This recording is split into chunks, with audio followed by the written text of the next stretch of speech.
Let's do it. The best conversations happen at happy hour. Welcome to ours. Welcome aboard. This is the PT Pintcast. Here's your host, physical therapist, Jimmy McKay. All right, we're doing this thing right now. Thank you to everybody who was chiming in on the last few episodes we had with some representatives from the different APTA sections and academies on that PACER program. We'll be digging into more of that, but just as a review, that PACER program, free for APTA members, free for APTA potential members. We never want to say non-members. We never want to exclude. But let's see, post-acute COVID-19 rehabilitation and exercise program, PACER. It's just a great resource. Again, these are free for CEUs and made by the leaders in the profession. Switching gears a little bit, I feel like the word COVID just comes into every episode in the last couple of months. I'm sure it'll show up, but in a good way, as we bring on Daniel Chelette to the show. Daniel, welcome to the program, man. Jimmy, thank you, man. Glad to be here.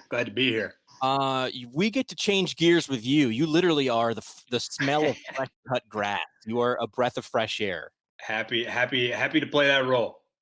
Where are you geographically right now? So right now I am in Columbus, Ohio. So that's home base for me. And kind of the cool part about my job is I really just have to have access to an airport because we kind of go to and from the tournaments. But obviously right now things are on hold. So it kind of funny. I actually got married in the middle of March, and it was pretty much right after our wedding is basically when everything just kind of shut down. So I've gotten an extra 2 months home with my wife, which has been pretty cool. That's great. All right. Well, yeah. You dodged a bullet there, my man. But, let's get everybody the insight, right? So you've got a really cool, unique job. We'd like to highlight, physical therapists in all of the spectrum and the unique places we can get to. You got a cool, sweet gig, man. You got a great role. Describe what you get to do. Yeah. So definitely a pretty unique role. And definitely not something I kind of drew it up as or saw myself stepping into. But my role, I work with a group called Physio Fitness Associates, which is actually based out of here up in Dublin. But we are a group of physical therapists and athletic trainers that are contracted with the PGA Tour. And we more or less sort of run what they call their PGA Tour Player Performance Center, which are basically 2 mobile trucks. They're basically like 18-wheelers that can fold out into our rehab trailer, which is a bit more rehab centric. So we have the rehab tables and we have some strength training type equipment, but it's more of your rehab clinic type of setting. And then we also have a truck that is it's a pop-up gym. They've got treadmills, some really cool like foldable weight racks. They've got all kinds of stuff.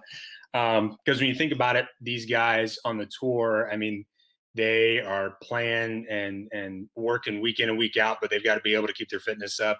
And they've got to be able to rehab things as they come up. So they've got to have access to it. So that's our role. That's kind of what we do. And we are stationed at the individual tournaments. So there's 4 PTs on the rehab trailer. And we also work with a group of chiropractors, which is pretty cool.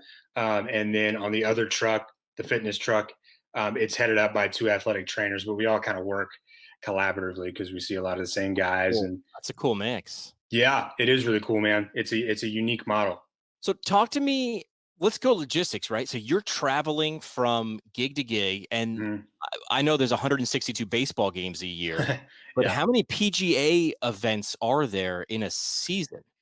Yeah, so pretty much kind of the way it's been explained to me is there used to be an off season, but there really isn't anymore. It's pretty much, they pretty much go from beginning of January to really up around Thanksgiving time. And then there aren't really official PGA tournaments in December, but there's sort of non-PGA events that guys can go play at. And so there's pretty much golf year round. These guys, if they're not on the PGA Tour, they're playing World Golf Classic events, or they're playing other kind of specific invitational events. So it's really year round. I think the number of tournaments that we cover is up probably in the 40s to 50s is what we're doing. So that's great. So now let's get into more the nitty gritty.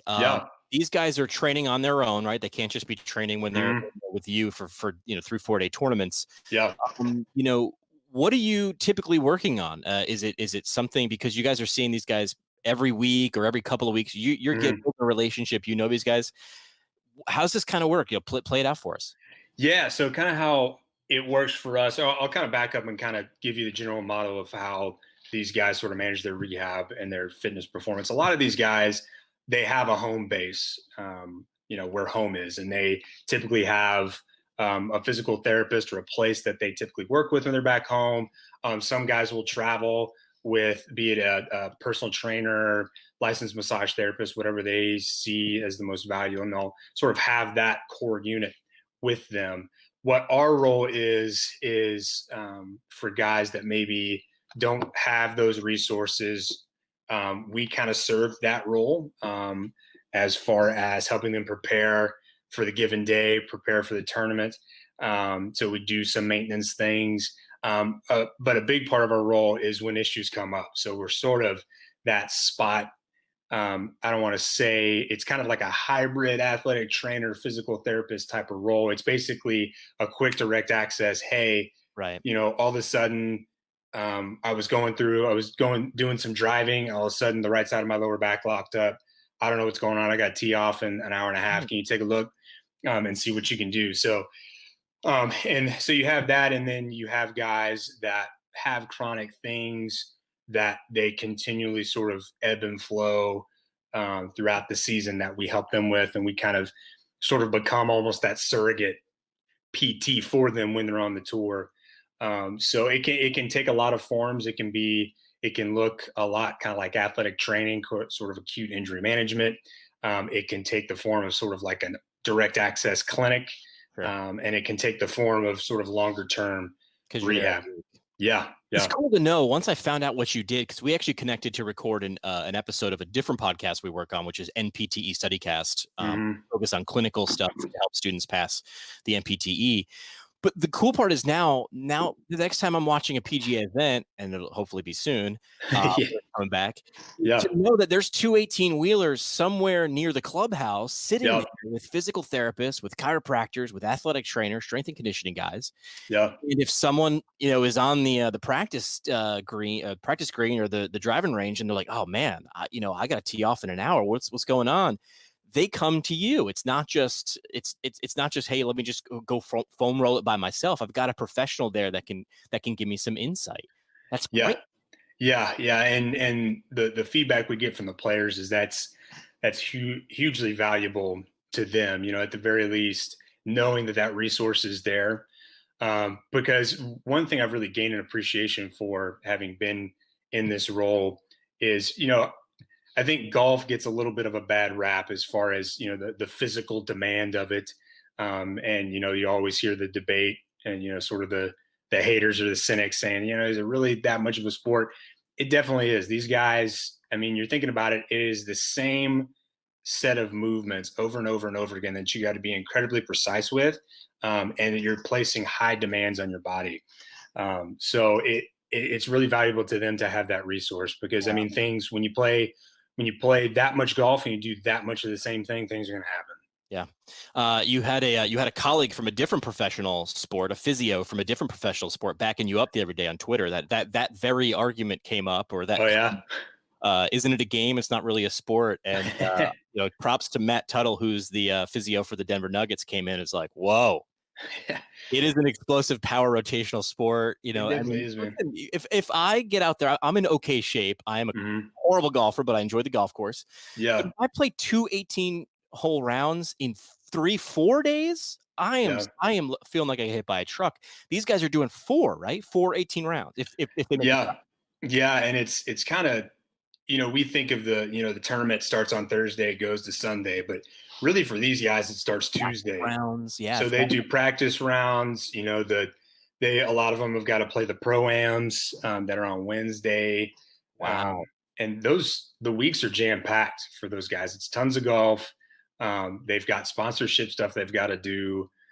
So it's an intense, physically demanding, mentally, emotionally demanding sport for sure. And Definitely getting appreciated. these guys are competitors. They're not laying up for a pro-am. Like, Yeah. they're making sure they show up, because a lot of the guys who are trying to make the cut, and I know this a little bit, and maybe the audience hasn't heard this before. I had an uncle who was on the PGA tour for a Huh, little nice.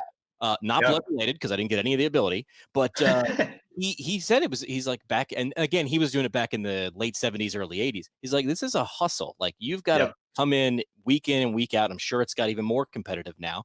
Yeah. And your body, you got a guy carrying your bag, right? And he's making sure your clubs are in good shape.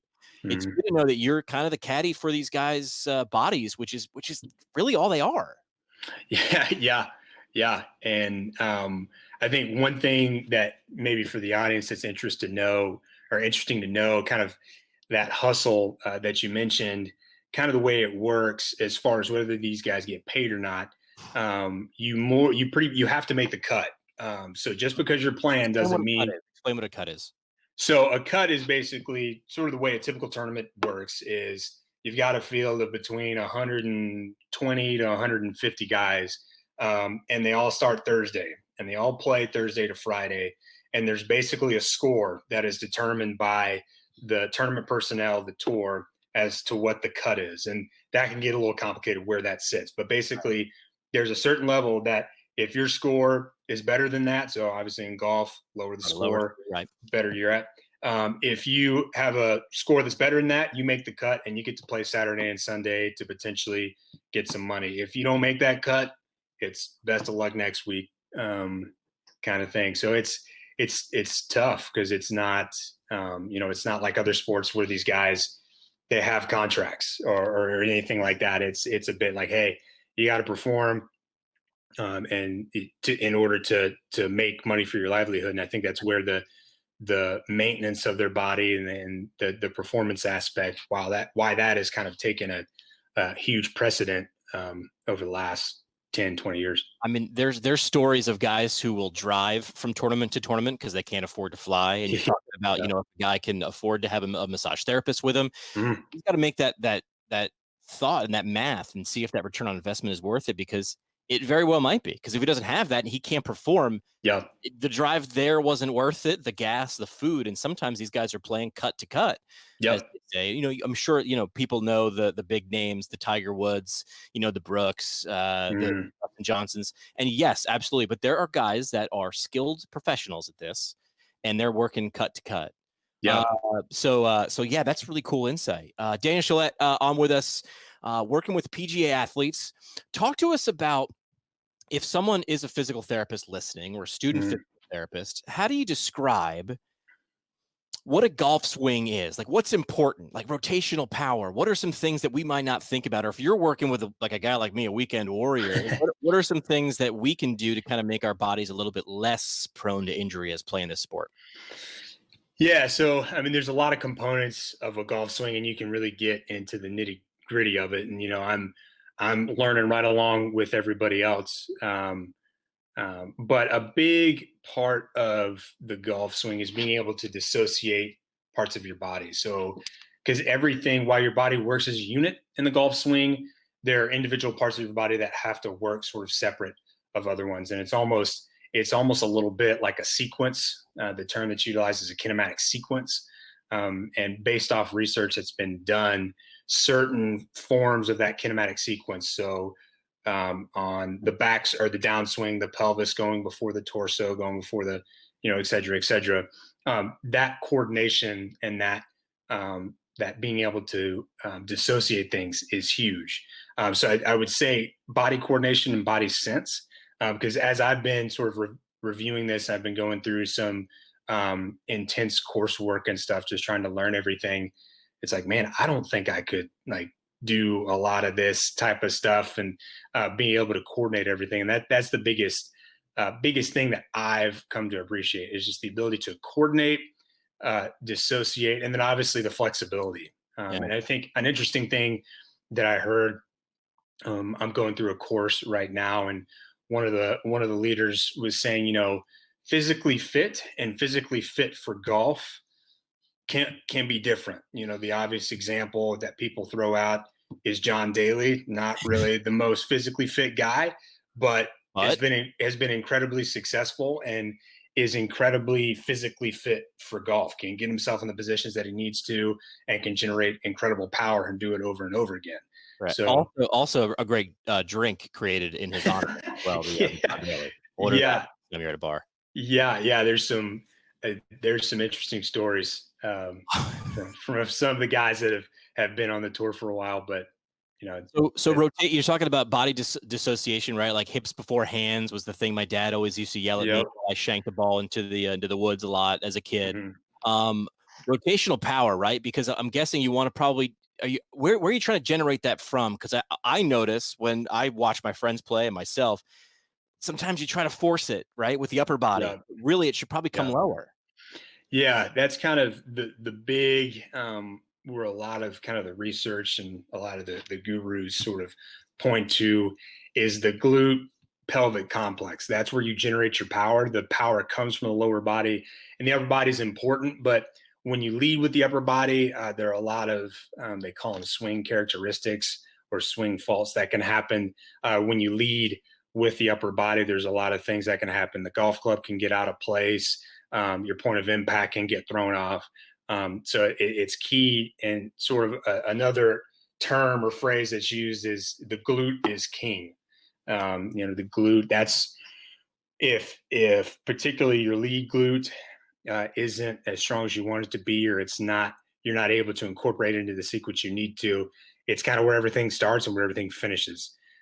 So it's definitely when we look at somebody swing a golf club, we're usually seeing the club and we're looking at the arms and everything like that. But a lot of it generates from the lower body. We hear that a lot of the times we talk to people who work with throwing athletes, Mhm. particularly baseball players. Everybody watches the hands, but you can't really generate a lot of power, which is from a previous episode, unless you've got a really stable base, a stable platform to generate that power with. And I think Yeah. golf is that thing where people mess with their grips.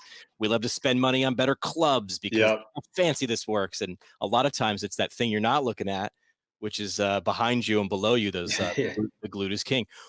Common injuries. Are there any? I mean, with these guys, because there's so many different guys, there's so much different fitness and fit for golf. Are there Yeah. commonalities?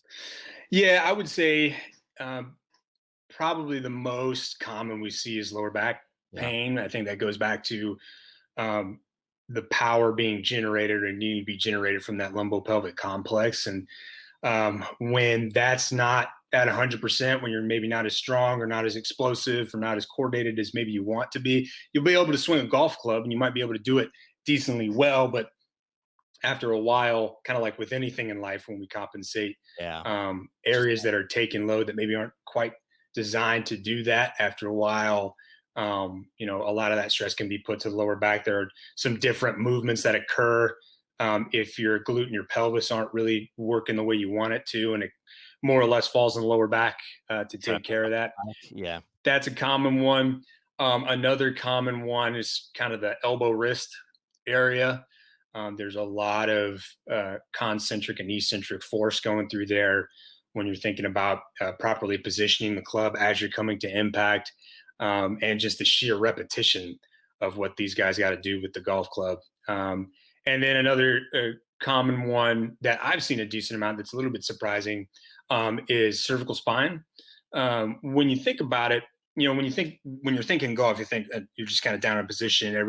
Your torso and your lower body are rotating. But when you think about it in a quote unquote good golf swing, while maybe the cervical spine isn't actively rotating, the torso has to rotate under the cervical spine, and you're getting about 70 degrees of cervical rotation each way if you're really following through with it. So that's something that has been relatively common that I've seen that guys run into. I think it's a combination of that high demand and then all the travel these guys do. Sure. They play a whole week and then he sit on airplanes for 10, 12 hours and then get back and do it again. Holiday in somewhere. And Yeah. So going back to the cervical spine, it's really kind of the opposite, right? Because, well, I don't do it, but you're supposed to keep your eye on the ball. Yeah. Really, it's the body rotating underneath the cervical spine. The cervical spine is supposed to stay still until Yep. until you hit that little white ball, Mhm. which I miss a lot. But and I'm imagining what people who've never picked up a golf club wouldn't know is it is it's an explosive force. Mhm. And it's always in one direction, right? We don't have Yeah. guys out there hitting lefty and righty. You hit one way all day. So that in and of itself has got to be pretty demanding.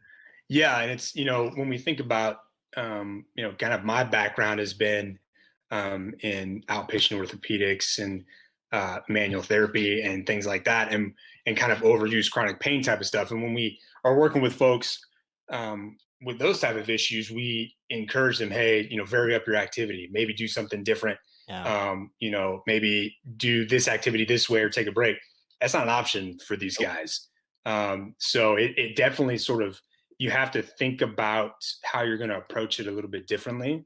It's like, hey, just by the principle of doing the same thing over and over again at a high level, that's already sort of a risk factor for things not going so well. And in a normal world, I would tell you not to do this over and over again, but that's where you can kind of get more into the, okay, let's look a little bit more specifically at your strength. Let's look a little bit more specifically at your ability to dissociate, because they got to be able to do it one way or the other. So it's kind of your job as the PT or the rehab specialist to see, okay, what can we do with what we've got to work with? These are the confines we got to work within. What can we do to try to maximize this guy's ability or this lady's ability to be able to do what they need to with a minimal risk for injury?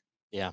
You alluded to your background. Mm-hmm. I'm sure people are out there screaming and wondering, how'd you wind up getting to work with professional golfers? We started the show off. You started saying, but this isn't where I thought I would wind up. Yeah. How I got here. So how did you get here? Yeah, it was kind of a story of the right place at the right time. So a little bit, my background, I went through the orthopedic residency at the Ohio State University, finished that up in 2016, and then went straight into the orthopedic manual physical therapy fellowship at Ohio State as well, and then finished that up, and then went to work in a private practice for a couple of years, and really kind of where my specialty wheelhouse was complex orthopedic patients, sort of with a slant towards spinal pain and chronic pain, and really just kind of those difficult cases, and kind of the complex patient. And really,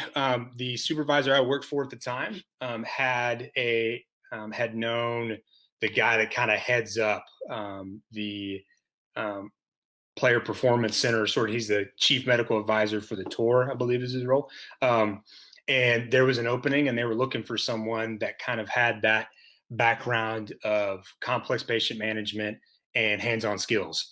And I was just kind of in the right place, right time. My supervisor was like, hey, one of my buddies, he has this gig with the PGA Tour. He's looking for somebody. I was like, never going to say no, I'll check it out. It's definitely a bit of a curveball or a right turn from what I was looking at, but got into the nitty gritty of what it would look like, and was able to interview, and was fortunate enough to get the offer and the opportunity, and have an understanding wife, which is good, with the travel and everything. So yeah, that's kind of how it worked.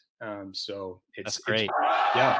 Wherever you go, whatever you do, there will always be Buckeyes, and there will always be Coca-Cola. I had to throw that one in there for you, the OHI. I know. Do a live show with those guys not long ago. There we go. That's a cool story.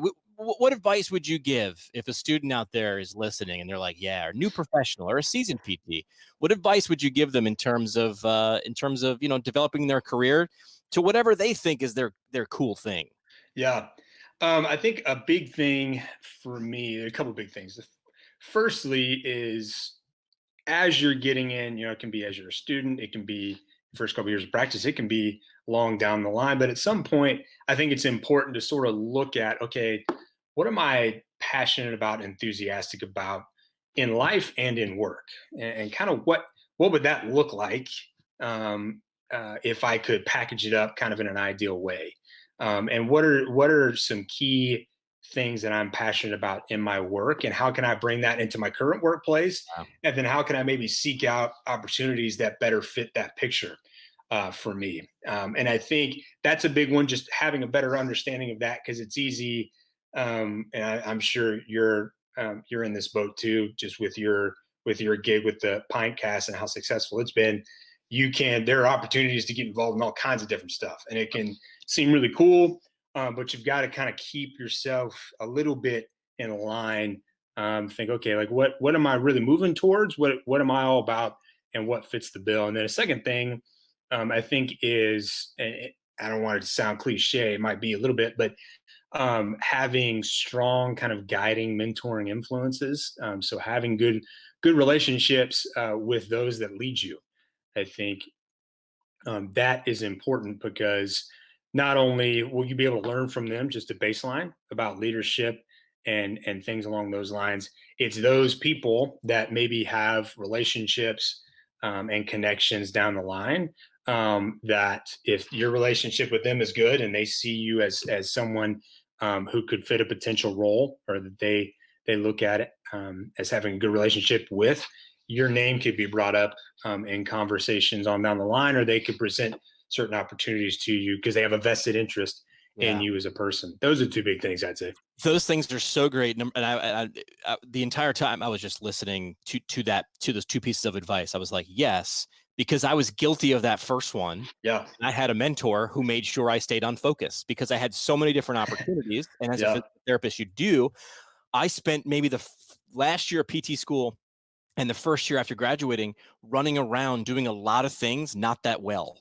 Yep. And she said something to me one time in an informal, right? Mentoring doesn't necessarily need to be formal. It could be informal. Yep. And I brought up an opportunity. I was like, hey, how cool is this idea? I'm thinking about doing this. And she said, will this help you achieve your ultimate goal? And I realized I hadn't really identified an ultimate goal yet, which meant that needs to be first. And then I thought about it, and that thing we were talking about was good, but it was not going to help me achieve my ultimate goal. So I had to say no to that, or I got to say no to that.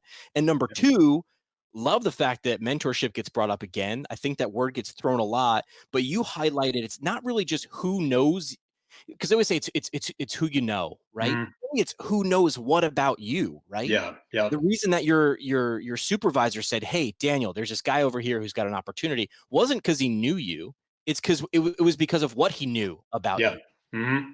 It's a great set of advice. I like that. Yeah. Are you ready for 3 questions? It's something we do on the show. Let's do it, man. Let's let it rip. On the hot seat with 3 questions on the PT Pintcast. All right, 3 questions on the show, brought to you by Aureus Medical Staffing, AUREUSmedical.com, the leaders in hashtag travel PD. Been doing it for a couple of decades now, so they've got some experience.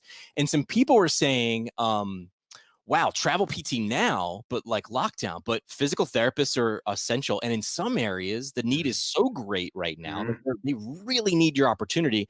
So Aureus has opportunities in all different settings, right? A lot of times people just think it's outpatient ortho, a lot of different settings, really niche stuff in all 50 states plus Washington, D.C. So there's never any obligation. I like to let people know that this is not like signing up for the Army and you have to go. This is not it. See what they have to offer. See what you can do, especially now as we record in May, you know, people graduating, looking for opportunities where in their area there might not be one. So check them out online, AUREUSmedical.com. First question on 3 questions will be a where question. I'm going to make it specific to you, very specific to you, because you travel with the PGA Tour. Man, where's somewhere under the radar someone needs to travel to in the 50 United States to play golf that maybe is kind of under that radar where we might not know about it? Where's somewhere great that you get to travel to? I'm not sure exactly how under the radar it is, but a place that I had never been. You know, I grew up kind of in the Southeast, and I've always kind of been on the East Coast side of things. But I was able to cover a tournament in Palm Springs, California, and it's just like an oasis. It's it's kind of picturesque backgrounds. You've got kind of the desert around, you've got the mountains around, palm trees, sun's always out, and just a really beautiful. There's kind of where we were at. There were three courses we were at, and it was gorgeous. So I think that would be a place that I would love to go out and play for sure. You get to play with these guys? Like, is there a downtime, or are these guys so busy, or do you get to play it all on your own, or what's the deal? Yeah, so we don't get to play. We don't get to play really when we're working. Kind of a typical schedule is we get there Monday, we help set up the trucks. So basically the trucks are kind of folded up, everything's secure and everything. We get there, we set it all up. Then Tuesday, it's typically we're starting about 7 and we go to about 6 or 7, and It's guys like come around time, right? Yeah. And then Wednesday we'll start a little bit earlier with the pro-am and kind of go till about 6 or 7 or so. And then the tournament days, we start about an hour and a half, 2 hours before each tee time. So pretty early mornings, and then we'll go until probably about 7 o'clock. So there's not a ton of downtime. When we're on the tournaments, we kind of get sort of that Sunday to Monday time as our downtime. But I know there are a couple guys that I work with that are big time golfers, and they really like to try to find places. Sneak it in. Yeah. So I think that there is time for it, but yeah, it's relatively demanding schedule. If that were me, I would just go out and play all the par threes and call it a day. Yeah. I don't know. I haven't tried that. I maybe can use my badge next time. So I don't know if I've got that clearance, but we'll see. Second question on 3 questions is a what question. Is there anything you've read, watched, or downloaded, as kind of podcast, video, or book that really inspired you that you think the audience could benefit from? Man, I think, maybe go a little bit outside the box here, but a book that I read, I guess it was probably a couple years ago. It's called Man's Search for Meaning by Viktor Frankl.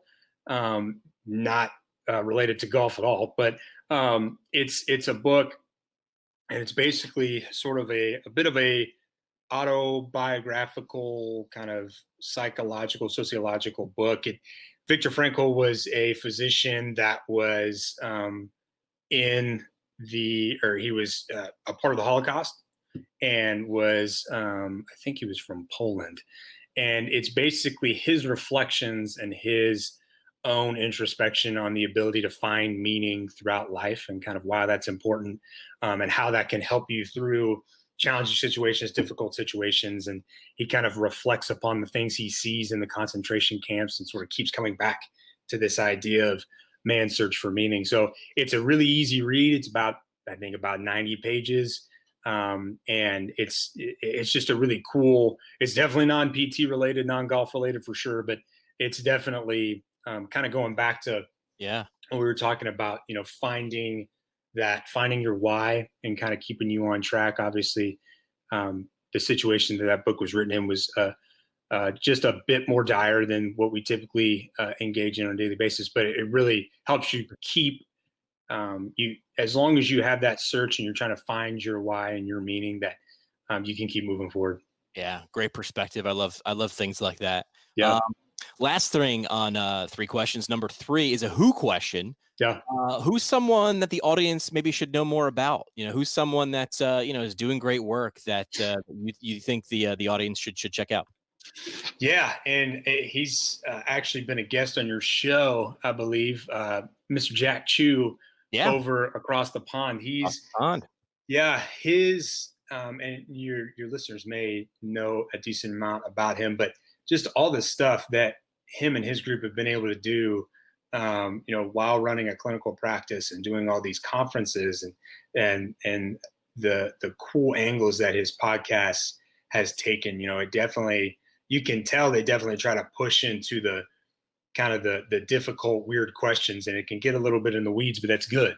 And I think, I always think as I'm listening to that podcast, like, man, this guy must not sleep that much. Just with everything going on. But yeah, that's something that's, there's a lot of cool content out from him and his group, the Physio Matters podcast. I don't know if I'm allowed to pitch another podcast on your podcast, but 100%. No. And here's what I want to do. I want to make sure people, because I'm glad you said him and his team. He's got a bunch of people that work with him, and that's why they're able to create such high quality stuff and do online conferences and get really deep dives into stuff. Is that he's got a lot of people who really, really care about getting things right, and trying to share the best evidence. So the Physio Matters podcast. And they just sound a little smarter than everybody because of the accents, man. It's not, You're right. They've got and as I've been listening to it, I've even found, like, I was talking to my wife the other day, and I said something like, you just got to crack on You pick I was up like, I was like, man, it was big, yeah. you listen to Adam Meekins too much and you start saying bollocks a lot. Yeah. All right. You're off the hot seat. That's 3 questions from RES Medical Staffing. AUREUSmedical.com is where you can find them. Again, positions all over this country in dire need. So see what's available, especially if you're graduating. Treat it as an extra clinical that you get paid for now, right? Use it as one of those in this situation. And again, AUREUSmedical.com. Head there. Last thing we do on the show, Daniel, is the parting shot. This is the parting shot. All right, a lot of good knowledge, a lot of good perspective on not just the PGA stuff. That's cool to look into, but your career. Parting shot. Any words of wisdom you'd leave the audience with as we wrap up? Yeah, I mean, I think a big thing that I have found that's extremely valuable and important, not only personally or not only professionally, but personally, and I think can help keep us grounded and keep us moving forward in our careers is taking time to reflect a little bit. And that can be however you do it. It can be, I'm a journal person. I write things down. There's some people that they sit in silence and they do it, go for walks, get outside, get in nature, just take some time to reflect or unplug a little bit. It's easy in our world today, particularly when maybe you're on the newer side of the profession, and kind of like you were talking about earlier, Jimmy, you just want to do everything. There's definitely long-term benefits and value to making reflection, or at least unplugging a little bit, a regular part of your life, because this is a marathon, not a sprint. Yeah. And you need to be able to do that and to just take time to think and breathe. And that can really help you keep moving forward in the long term. That would be my biggest piece of advice. Good parting shot. I hated reflection in PT school, but now I find myself doing it more than ever. And I find it effective. I don't write it down, but I will write it down, but then I just I read it, or I put on a sticky note and I think about that. But I avoided reflection in PT school like the plague. And now that I'm done, now I do it more than ever. And I think it helps a lot. So I like you want that in PT school. It's the same way. It's like too busy, man. We had a class where I think it was a 2-minute mindfulness, or a mindfulness moment, where our professor would just make us sit in silence for 2 minutes in class. And you could tell everybody was just roasting, just like, come on, I either want to look at my computer, I want to write something down, I got to plan some stuff, like it's talk about some stuff.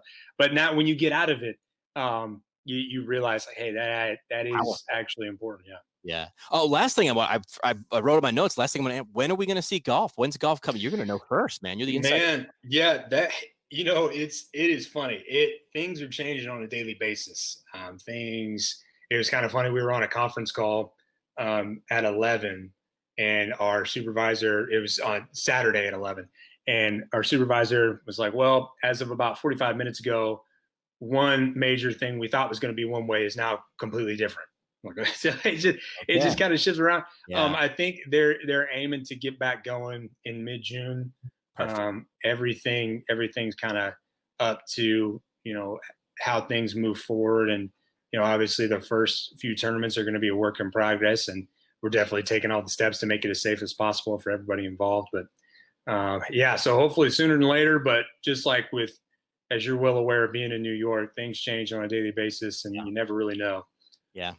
All right. Well, looking forward to it. Definitely. I just love the golf announcers, nice and calm and serene. You could take a nice Sunday afternoon nap with around. But weather's usually pretty nice. It's very relaxing. Very relaxing for sure. We'll definitely have you back on the show once things get kicked off from on the tour. But appreciate the insight into the game and your role and golf athletes. And thanks so much, man. Appreciate it. Absolutely. Anytime, man.